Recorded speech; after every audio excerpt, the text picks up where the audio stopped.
Recently, I've been declaring to anyone who would listen that I am a dangerous woman. Now, declaring that boldly like this still feels a bit dangerous, but it also feels right. At this time in my life, about to be 77, I love when you're applauded for your age, but I'll take it.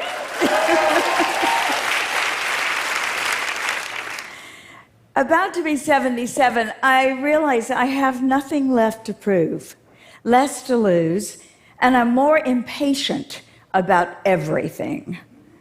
The true slow pace towards equality, the rise in sexism, racism, violence against women and girls, and I'm angry too at the climate deniers who are stealing the future from our children and grandchildren.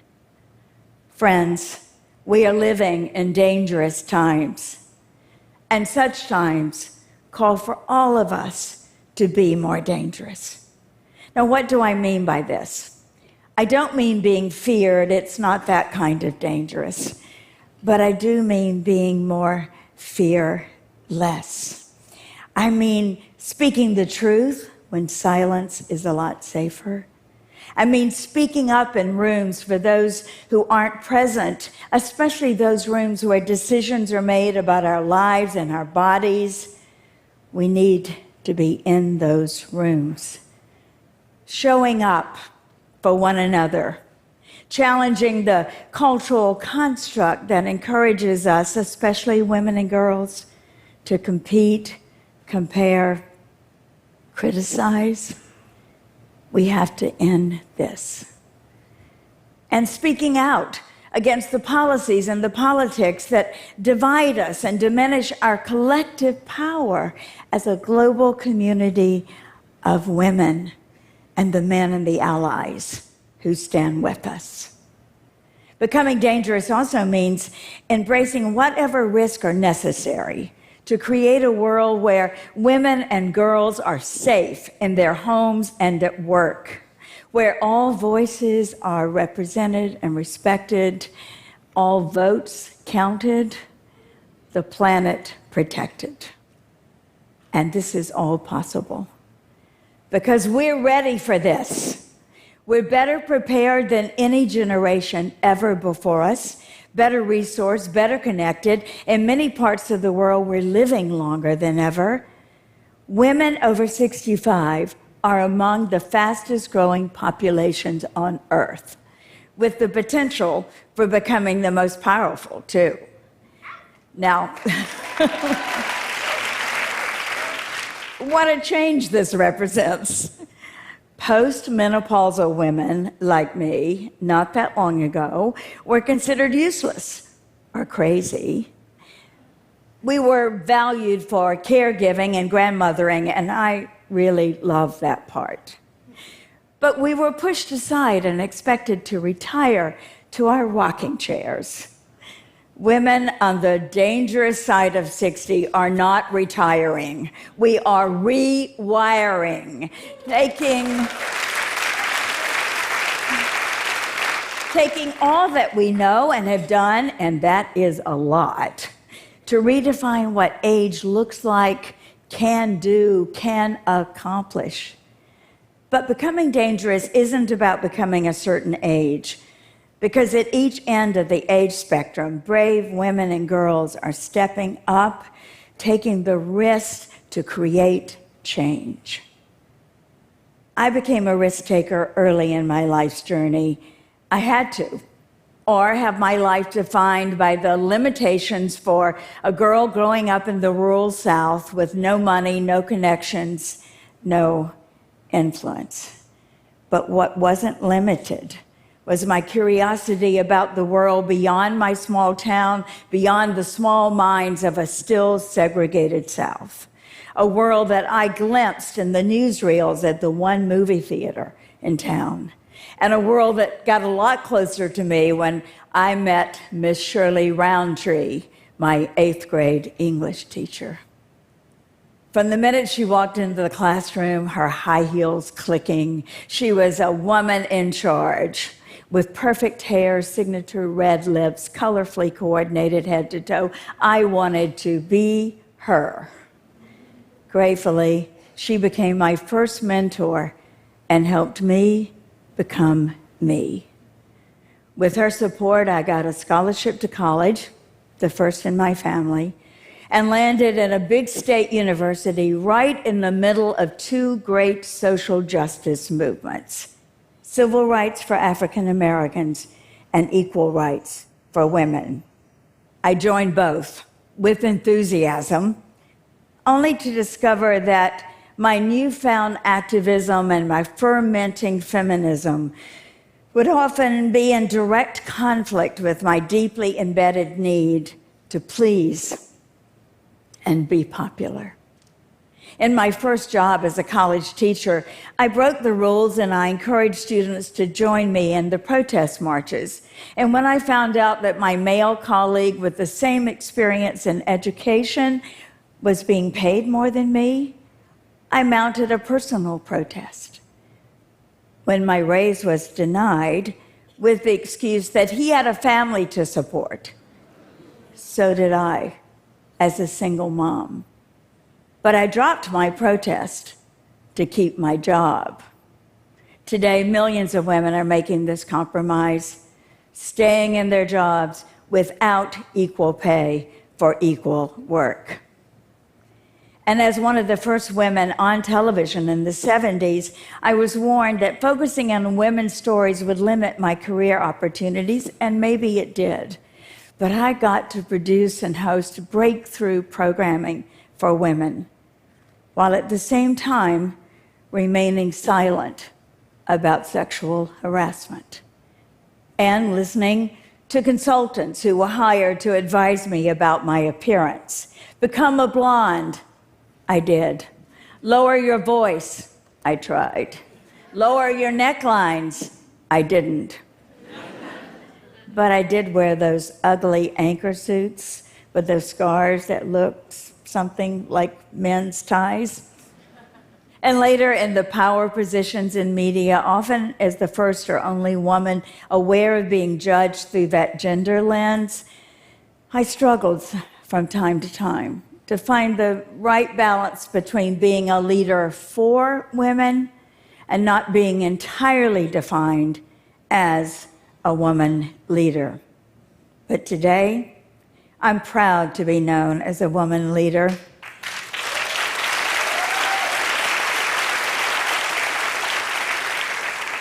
As an activist, advocate, feminist, and as a newly declared dangerous woman, I'm caring less what others say and saying more clearly what I think and feel. And let me be clear, I acknowledge my privilege and being able to do that, to speak my truth.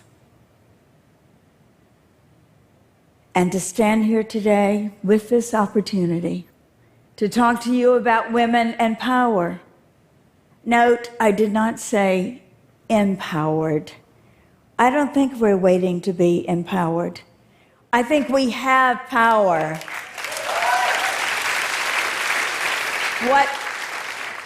What we need are more opportunities to claim it, to use it, to share it. And yes, I know there are women with power who don't use it well or wisely and who don't share it. I've heard, as I'm sure you have, those stories that begin with the worst boss I ever had was a woman. And we could all name women leaders who have not made us proud. But we can change all of that with a simple but brilliant idea that I first heard from a risk-taking, dangerous congresswoman from New York named Bella Abzug. Bella said, in the 21st century, women will change the nature of power rather than power changing the nature of women. From the moment I heard that, I thought, this is our call to action. This is our biggest opportunity. And as a journalist and an activist, I've seen this idea in action. Documenting the stories of women on both sides in long-term conflicts, coming together and defying the official power to form alliances and find their own ways to ending violence in their communities. And as an activist, I've traveled to places where it's dangerous to be born a woman, like Eastern Congo, where a war is being waged on the bodies of women.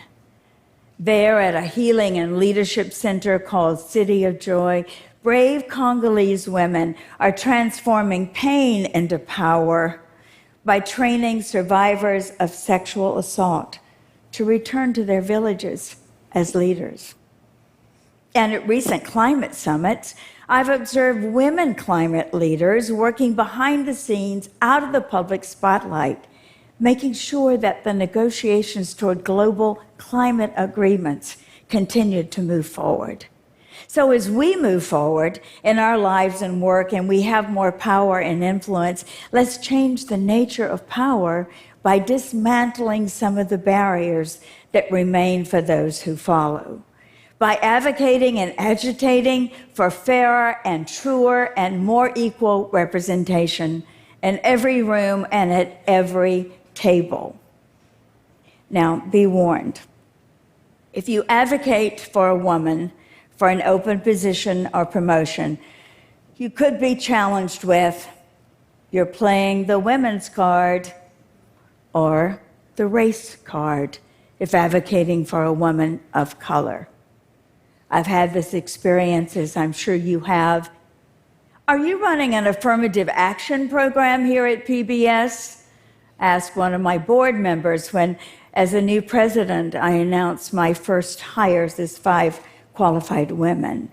Now, my affirmative action had been to ask that the search firm bring me a candidate list that included the names of women and people of color who just happened to be, in my judgment, the best candidates for the position as well. I say, dangerous women and our allies, it's time to play the women's card, play the race card, play all our cards.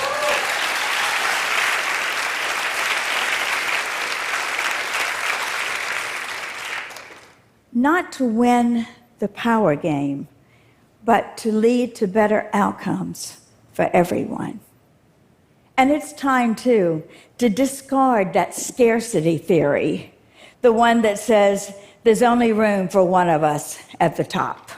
So protect your turf, don't make friends or allies. Changing the nature of power transforms protect your turf into share your turf. It encourages coalitions, it builds alliances, it strengthens and sustains friendships.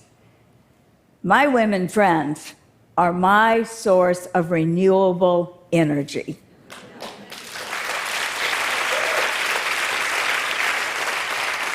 So are my mentors, my champions, my supporters, my sponsors, and all of the ways that we can and do show up for each other. We can become our sources of renewable power for each other. And along the way, we need to take better care of ourselves. And here I am not the best role model. I don't meditate, I don't exercise regularly, but I do live aerobically.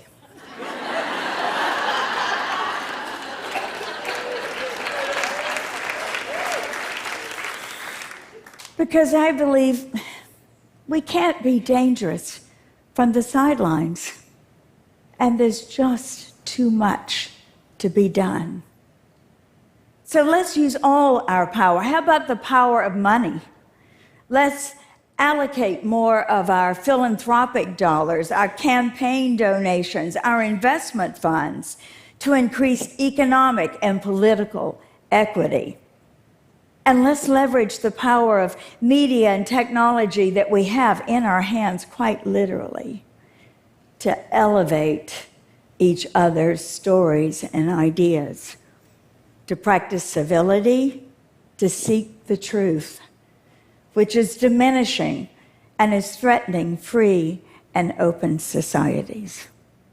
Yes, we have all that we need to move our communities forward.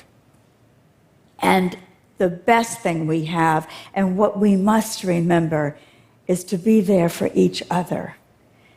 We will move forward together, willing now to take more risk, to be more fearless, to speak up, speak out, and show up for one another.